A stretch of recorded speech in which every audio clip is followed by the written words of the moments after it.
뉴스뱅크 본격적으로 대담 이어가도록 하겠습니다. 네, 스튜디오에 세 분 모셨는데요. 이현정 문화일보 논설위원, 이동영 동아일보 정책사회부 차장, 박지훈 변호사 모셨습니다. 어서 오세요. 네, 안녕하세요. 안녕하십니까? 오늘의 첫 번째 소식입니다.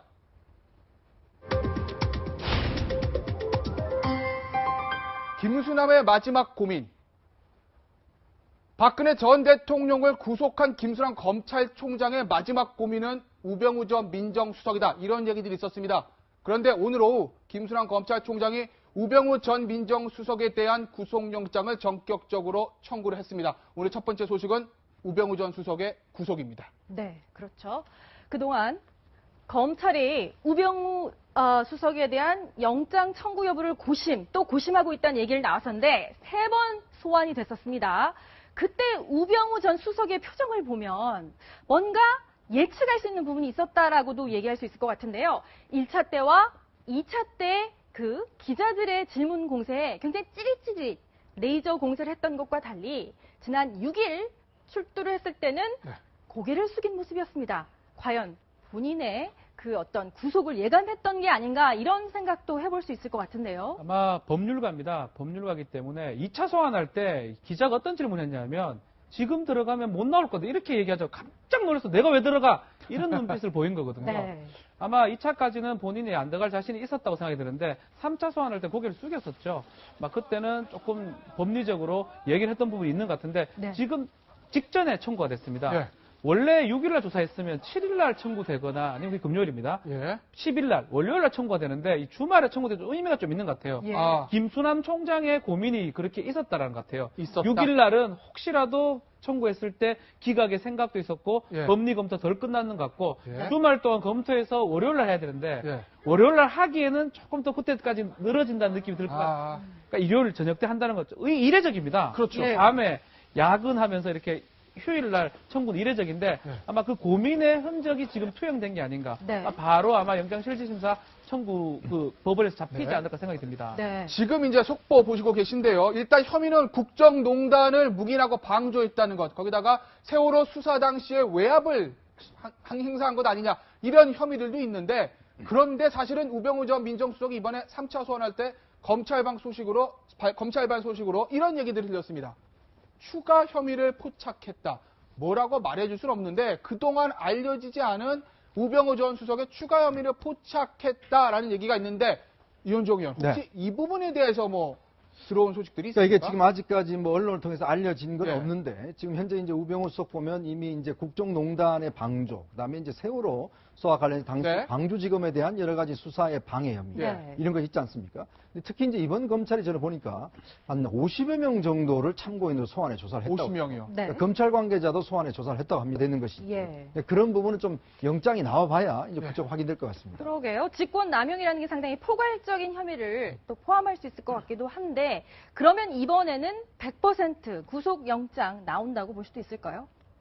구속은 확실하다고 볼 수도 있을까요? 가능성 그 어느 때보다 높다고 봐야겠죠. 일단 3차례나 소환이 됐었고 특검에서도 거의 뭐 100% 자신한다라고까지 하다가 네. 결국 기각됐습니다만 검찰을 통해서 검찰총장이 추가 혐의가 있다, 확인되고 있다. 이런 이야기까지 흘러나오는 형국이기 때문에 네. 우병우 전 수석이 구속을 피하기는 사실상 어려운 것이고 또 우병우 전 수석이 가족은 건드리지 말아라. 이런 표현을 사용한 것으로 보면 본인에게 향한 어느 정도의 혐의는 어떻게 보면 인정하고 있고 그 범위를 넓히지 않았으면 좋겠다라는 개인적인 희망을 표현할 정도로 법리적으로는 상당히 궁지에 몰린 것 아니냐 이런 해석들이 쉽게 나오고 있는 이런 것들이 우병우 수석의 전 수석의 구속을 점치는 이유가 되고 있습니다. 네. 우병우 전 수석의 혐의와 관련해서 또 가족 문제도 얽혀 있는데요. 이 가족 문제가 나올 때마다 우 전 수석 상당히 민감한 반응을 보였습니다. 함께 들어보시죠.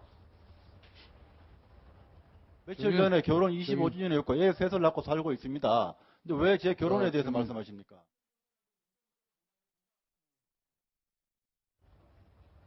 네. 자, 우병우 전 민정수석이 뭐 가족은 건드리지 말라 이런 얘기를 했다고 하는데 아들 문제 언급하는 것은 나에게 너무 고통스럽다. 뭐 코너링 잘한다는 그 아들입니다. 그런데 이런 얘기도 있었어요. 검찰에서 부인, 그다음에 장모님, 그다음에 재산관리 이건 뭐 화성에 있는 차명당 관련된 것들인 것 같은데 일괄 기소를 검토 중이다라는 얘기가 나오니까 우병우 전 수석이 제발 내 가족만은 건드리지 마세요. 제가 혼자 다 안겠습니다라는 얘기를 했다는데 천하의 우병우 전 수석도 본인 때문에 가족이 피해보는 것은 조금 심적으로 고통스러웠나 보죠. 그러니까 특검에서 왜 영장이 청구를 했는데 기각이 됐냐면 특검에서는 수사대상이 정해져 있어요. 정해져 이석수 특별감찰관 그 부분이라든지 최순실 국정농단 직무유기 부분 그 두 가지만 하다 보니까 영장에서 기재될 게 없었는데 네. 지금 이제 김수남 총장이 고민했던 부분이고 좀 전에도 얘기를 했지만 막 추가 혐의 부분은 가족 부분일 것 같아요. 가족 부분이 일부고요. 정강 부분이고 정강 말고도 뭐가 있냐면 변호사 하면서 했던 부분들도 아마 있을 겁니다. 막 그런 것들을 포착한 게 아닌가. 그거를 기소하냐 마냐, 아니, 그 영장 청구에 넣냐 마냐 그 고민이 된 것 같고 결국 우병우 수석이 가장 걱정하고 아킬레스 건이라 하는 거는 본인 거는 본인이 뭐 안고 갈 수 있는 부분인데 일괄적으로 입건이 돼서 기소가 된다는 거거든요. 막 그런 부분이 가장 안타까운 부분이고 검찰에서는 그런 부분을 더 물고 늘어질까 생각이 듭니다. 네. 그 하나 더 우리 우병우 민정수석이 이제 특검 이후에 보도된 언론 보도 중에 그런 게 있지 않습니까? 가족회사 정강으로 뭉칫돈이 들어갔다. 그런데 그 시점은 우병우 민정수석이 민정수석 되기 바로 직전에 기존 의뢰인들한테서 정강으로 뭉칫돈이 흘려 들어가서 그게 혹시 어떤 대가성 있는 돈 아닐까라는 의혹 보도도 한번 있었는데 그 부분에 대해서 뭐 추가로 밝혀진 게 있나요? 예, 그 이후에 추가로 검찰을 통해서 나온 이야기는 없습니다. 하지만 이제 그동안에 나왔던 거를 종합 정리를 해드리면 70억 원대 뭉칫돈이 정강으로 들어가는 과정에서 우병우 전 수석의 부인 이름으로 정강에 대여금 형식으로 들어간 겁니다. 대여금. 네. 그런 그러니까 그 우병우 전 수석의 부인은 물론 상속받은 재산도 있겠습니다만 그 특별한 직업이 없는 평범한 가정주부가 이렇게 거액의 금액을 회사에 대여금으로 빌려준다. 이 석연치 않다고 보고요. 사실상 우병우 전 수석이 변호사로 활동하면서 신고하지 않은 거액의 수임료를 받아서 아내 이름으로 정강에다가 돈을 묻어둔 것 아니냐. 이렇게 보는 시각들의 분석 나오는 그런 기사들이 많이 쏟아졌거든요. 네. 검찰에서 이 부분을 명확히 더 추가적으로 수사해서 밝혔을 개연성이 지금으로서는 가장 높다고 판단이 됩니다. 네. 최순실 게이트의 사실상 마지막 관문이라는 얘기를 많이 하잖아요. 그 우병우 전 수석 문제가. 그런데 이번만큼은 뭔가 종점을 찍고 이 수사의 또 다른 모멘텀을 마련할 수도 있다라고도 세 분은 다 보시는 거죠? 그렇죠. 이제 지금 사실은 어떤 면에서 보면 국정농단이 이제 있으면 사실 청와대 민정수석은 이제 법률적으로 일을 막고 사전에 방지하고 뭐 이런 역할을 합니다. 지금 보면 이제 두 가지의 이제 그 시스템이 있거든요. 특별감찰관이라는 시스템이 있습니다. 즉 수석비서관 이상과 친인척 비리에 대해서는 이석수 특별감찰관이 있었지 않습니까? 이 박근혜 정부 들어와서 처음 생긴 어떤 직책입니다. 그 특별감찰관이 감시할 수 있는 방법과 그다음 민정수석실에 보면 친인척 관리라든지 뭐 측근 관리할 수 있는 그런 시스템이 돼 있어요.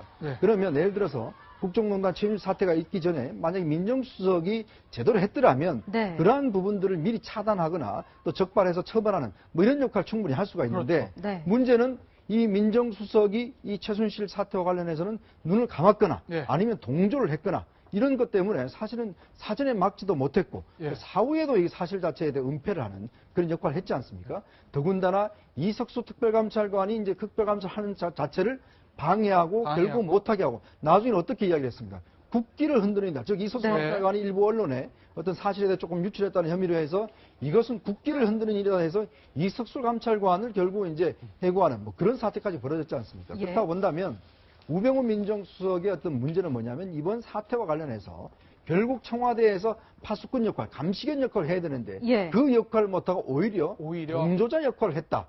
이런 방조자 역할을 했다. 이런 혐의가 사실 큰 것이고 그 혐의의 일단을 이제 오늘 검찰이 밝혀내서 영장을 치는 것이 아닌가 저는 그렇게 생각합니다. 그럼 박지훈 변호사, 파수꾼 역할을 했어야 되는데 그러지 못하고 방조자 역할을 했다고 평가받는 우병우 전 민정수석 두 번째 영장 청구 아니겠습니까? 그렇죠.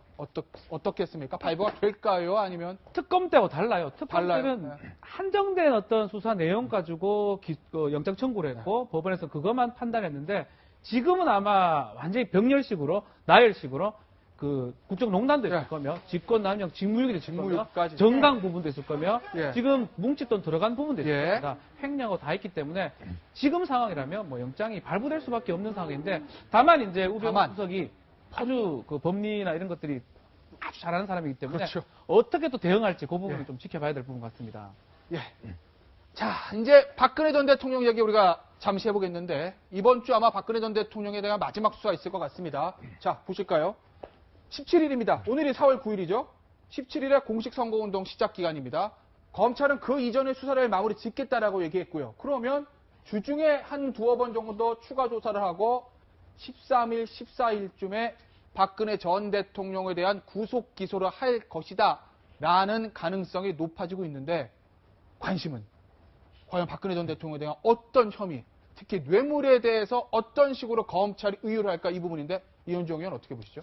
일단 지금 뇌물죄와 관련해서는 이제 특검에서 했던 그 미르와 K스포츠 재단과 관련한 거, 그다음 정유라의 지원에 관련한 거, 네. 이런 것들을 일단 지금 현재 뇌물죄로 이제 의뢰를 했지 않습니까? 예. 그렇다면 제가 볼 때는 아마 이제 이 미르와 K스포츠 문제에서는 검찰이 조금 고민할 것 같아요. 아, 네. 왜냐하면 이거 두 개를 할 경우에 예, 예. 다른 기업들도 똑같이 연결될 수 있는 가능성이 있어요. 그렇지만 이제 정유라의 지원에 대한 부분, 승마협회에 지원 부분, 특히 이제 이재용 부회장을 만나서 예. 박근혜 전 대통령이 30분 그 회동 기간 동안 예. 15분 동안 왜 승마협회를 지원하지 않느냐. 네. 그러면서 아주 그 레이저 눈길 레이저를. 쐈다라고 네. 이제 그 박원호 지금 당시에 이제 삼성전자 사장이 예. 증언을 했지 않습니까? 네. 그러니까 아마 이재용 부회장도 깜짝 놀라서 네. 정말 레이저라는 게 이런 거구나라고 느꼈다고 할 정도로니까 예. 아마 그런 부분과 관련해서는 이제 어떤 대가성의 여부들 이런 것들을 중심으로 할 텐데 아무래도 이제 이번 검찰의 조사는 이제 그 부분과 관련해서 예. 얼마만큼의 이제 그 액수 뇌물 액수를 정할 것인가 이제 그런 것들만 사실 남아 있지. 지금 일단 10일부터는 이제 예.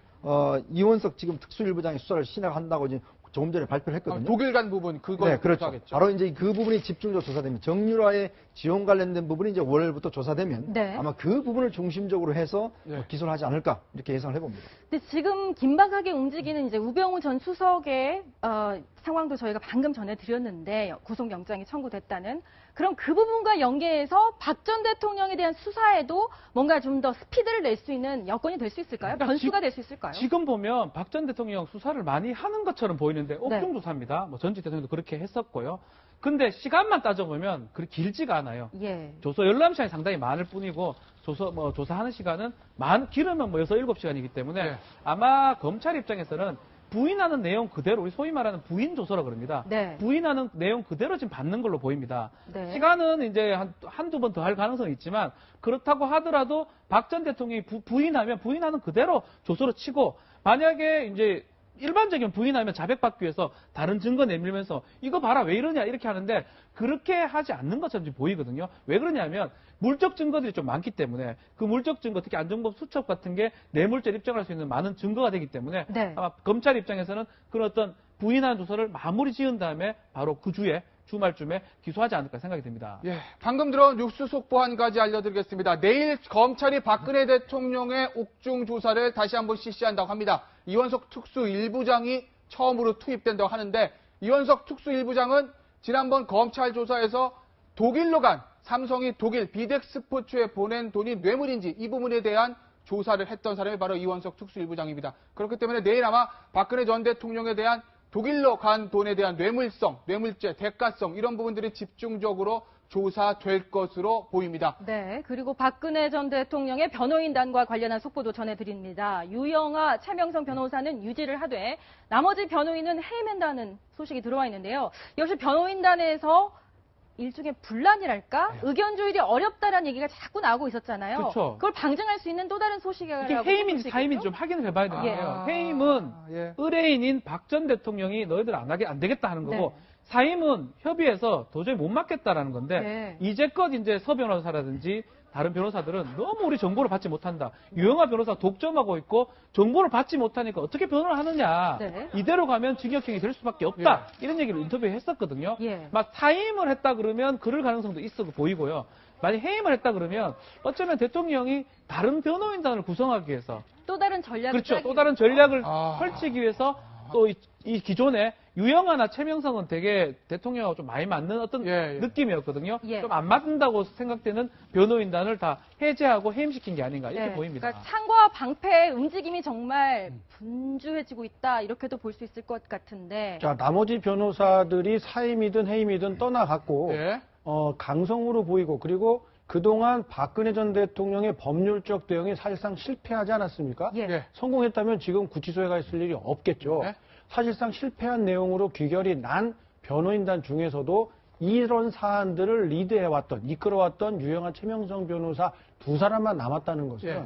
박근혜 전 대통령이 법적인 대응 이런 것보다는 구치소에 있으면서도 정치적인 메시지, 네. 이 두 변호사들이 사실 법적인 대응 나름대로는 했다고는 볼 수 있겠습니다만 제대로 된 법적인 대응보다는 정치적 메시지를 던지고 지지층을 결집하는 네. 법률적 행동을 취했기 때문에 이런 극단적인 사태까지 빚어졌다 이렇게 보는 분들도 적지 않거든요. 네. 이런 시각으로 본다면 계속해서 박근혜 전 대통령은 나는 좋다. 구속이 되건 기소가 되건 재판을 받건 어떻게 되든지 간에 내 정치적 메시지, 내가 옳다라는 것, 내가 정의라는 점을 계속해서 부각시키겠다. 이런 대응 전략을 세운 것 아니냐. 네. 이런 우려까지 좀 생각이 듭니다. 자, 제가 여기서 박근혜 전 대통령 측의 어떤 대응 방식에 대해서 궁금증이 드는 거는요.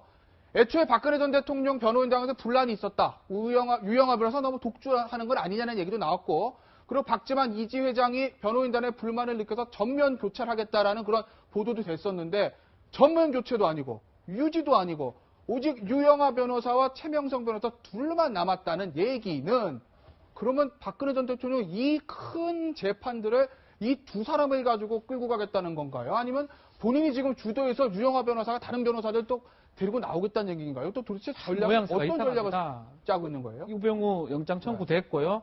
내일 조사를 해야 되거든요. 4차 조사를 해야 되는데 조사 직전에 변호인을 해임한다는 것도 조금, 해임한다는 건 뭐 다 알겠지만 변호사가 내가 하기 싫다고 해서 사임계를 넣을 수 있는 게 아닙니다. 예. 의뢰인하고 뭐 착수 계약이 돼 있고 그 계약이 돼 있으면 의뢰인하고 얘기를 해야 돼. 의뢰인은 박 전 대통령입니다. 아마 박 전 대통령의 허락을 받고 사임계를 넣은 거라고 보이거든요. 그러니까 그렇다고 하면 지금 조사 끝나고 재판되고 아니면 다른 변호인단이 추가된 후에 사임계를 넣어도 되는데 더 빼놓고 추가는 안 하고 이 모습들이 아주 어색하거든요. 그러니까 결국은 추측할 수 있는 거는 언론 보도도 그렇고 싸움이 엄청 일어나는 것 같아요, 안에서. 유영하와 비유영하 변호사 해가지고 혼자 다 하느냐, 우리도 좀 하자, 내용 좀 알려달라. 이 싸움의 얘기가 현실화된 게 아닌가, 저는 이렇게 보입니다. 그러니까 결국 이제 지금 저 메시지는 뭐냐 하면, 결국 이제 박 전 대통령이 이제 나는 나의 길을 가겠다. 네. 그리고 이제 나머지 지금 언론 인터뷰를 한 분들이 계시지 않습니까? 변호인들 중에서. 이제 그런 사람들은 더 이상 이제 맞지 마라라는 이야기와 함께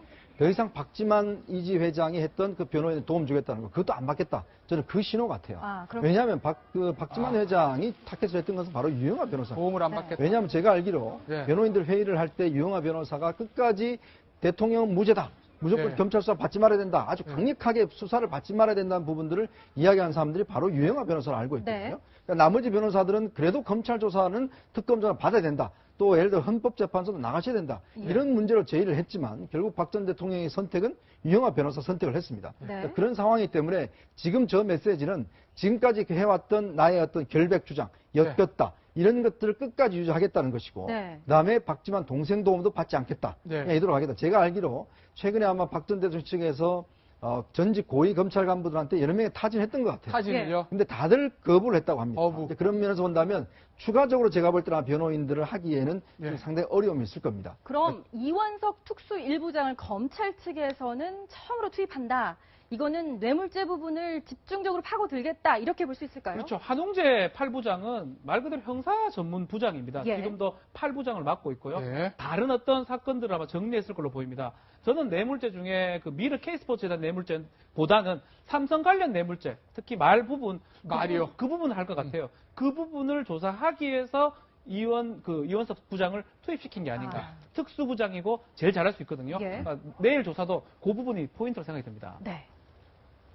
검찰은 박근혜 전 대통령의 구속 기소를 앞두고 있습니다. 그동안 박근혜 전 대통령의 변호인단에 대한 여러 가지 비판적인 의견이 많았는데 최종 결정권자인 박근혜 전 대통령은 결국 유영하 변호사만을 선택을 했습니다. 그리고 모든 혐의를 부인하고 있습니다. 과연 이 선택이 박근혜 전 대통령이 어떤 식으로 돌아올지 재판에서 밝혀질 겁니다. 다음 주제 보시겠습니다.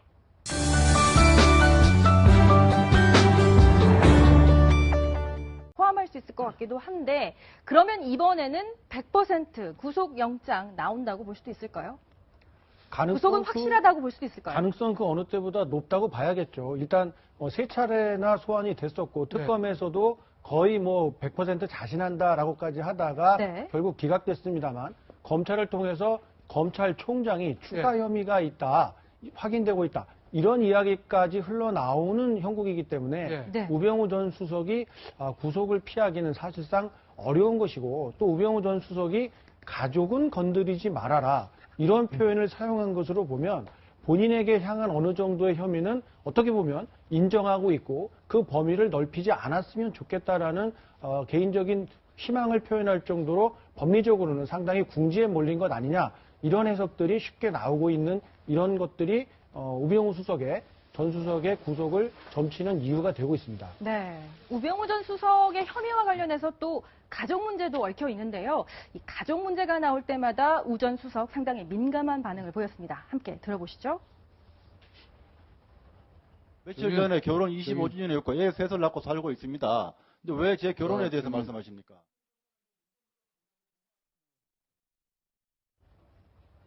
네.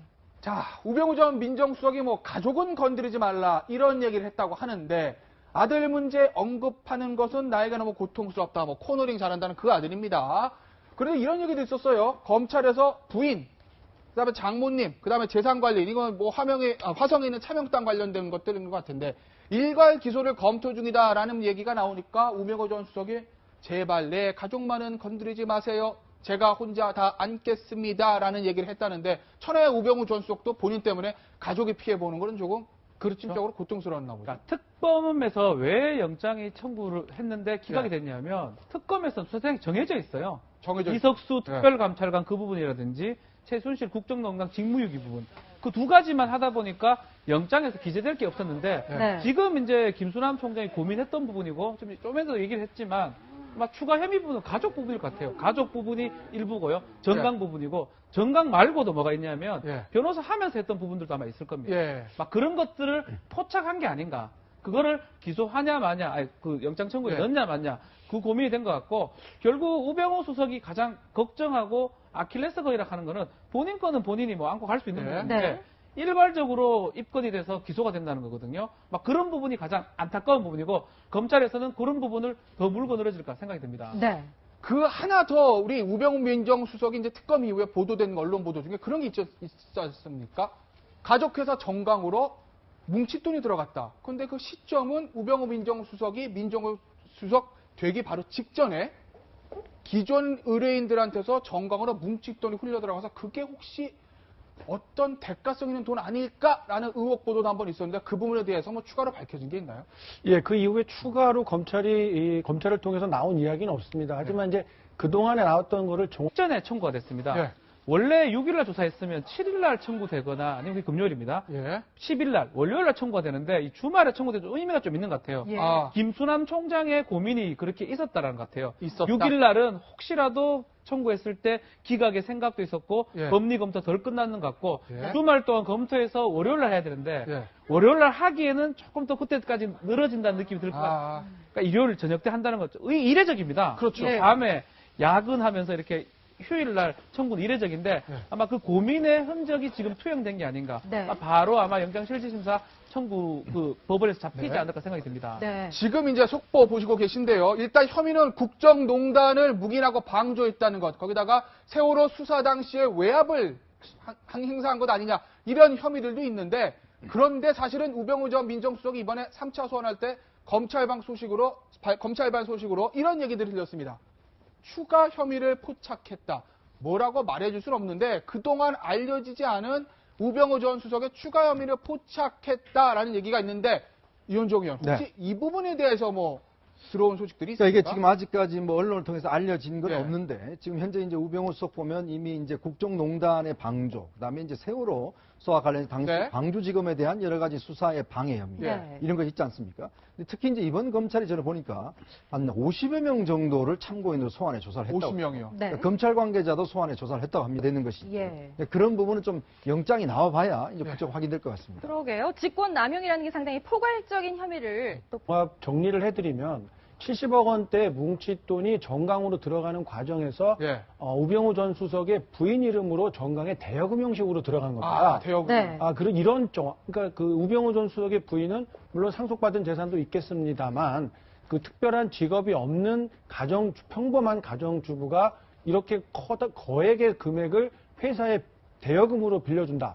네. 이 석연치 않다고 보고요. 사실상 우병우 전 수석이 변호사로 활동하면서 신고하지 않은 거액의 수임료를 받아서 아내 이름으로 정강에다가 돈을 묻어둔 것 아니냐. 이렇게 보는 시각들의 분석 나오는 그런 기사들이 많이 쏟아졌거든요. 네. 검찰에서 이 부분을 명확히 더 추가적으로 수사해서 밝혔을 개연성이 지금으로서는 가장 높다고 판단이 됩니다. 네. 최순실 게이트의 사실상 마지막 관문이라는 얘기를 많이 하잖아요. 그 우병우 전 수석 문제가. 그런데 이번만큼은 뭔가 종점을 찍고 이 수사에 또 다른 모멘텀을 마련할 수도 있다라고도 세 분은 다 보시는 거죠? 그렇죠. 이제 지금 사실은 어떤 면에서 보면 국정농단이 이제 있으면 네. 사실 청와대 민정수석은 이제 법률적 일을 막고 사전에 방지하고 뭐 이런 역할을 합니다. 지금 보면 이제 두 가지의 이제 그 시스템이 있거든요. 예. 특별감찰관이라는 시스템이 있습니다. 즉 네. 수석비서관 이상과 친인척 비리에 대해서는 이석수 특별감찰관이 있었지 않습니까? 예. 이 박근혜 정부 들어와서 처음 생긴 어떤 직책입니다. 네. 그 특별감찰관이 감시할 수 있는 방법과 그다음 민정수석실에 보면 친인척 관리라든지 뭐 측근 관리할 수 있는 그런 시스템이 돼 있어요. 네. 뉴스뱅크 본격적으로 대담 이어가도록 하겠습니다. 네, 스튜디오에 세 분 모셨는데요. 이현정 문화일보 논설위원, 이동영 동아일보 정책사회부 차장, 박지훈 변호사 모셨습니다. 어서 오세요. 네, 안녕하세요. 안녕하십니까? 오늘의 첫 번째 소식입니다.